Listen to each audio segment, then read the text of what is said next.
The stigma associated with depression can still come into play when Canadians go to work. A new survey has found employers are often more prepared to deal with physical health needs rather than mental illnesses. And this all comes from a report which says that Canadian offices have a high degree of depression.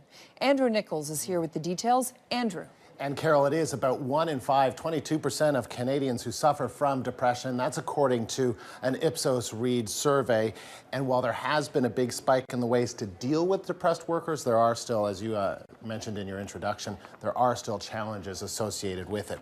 However, there are some good signs in this. About 4 out of 5, more than 80% of managers and supervisors believe that it's part of their job to intervene with an employee who is suffering from depression or showing signs of depression. And about 2/3 actually say that they have a strong grasp of policies at their company regarding mental health, and that's up 20% from just 5 years ago in 2007. Interestingly, sometimes the support that you get in the workplace comes from places you might not expect. Let's take a look at some of these numbers. So this is what depressed employees had to say about which workplace groups they received the most support from. Coworkers at 61%. Not far off, though, a direct boss, manager, or supervisor at 52%. Health and wellness staff was at 47%.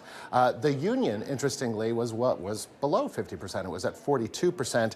And then human resources was at the bottom in terms of the kind of support that depressed employees get in the workplace at 40%. So some interesting numbers there, Carol. That is interesting because the bottom two have very disciplined ways of handling these things and lots of programs in place, but the top is more casual. Well, especially when it comes to fellow employees. I mean, they do not have the training in terms of how to deal with coworkers who are depressed. So their bosses, they do. It might be more casual, but they do get the training, although they say they could receive more training, and that would help them better deal with it. How do physical disabilities and mental disabilities compare? Well, it is interesting. According to this survey, that in 2012, 89% feel as though their workplaces accommodate employees who are in a wheelchair. That's very high, but it's much less when it comes to employees suffering from mental health issues or reduced productivity requiring time off. That was about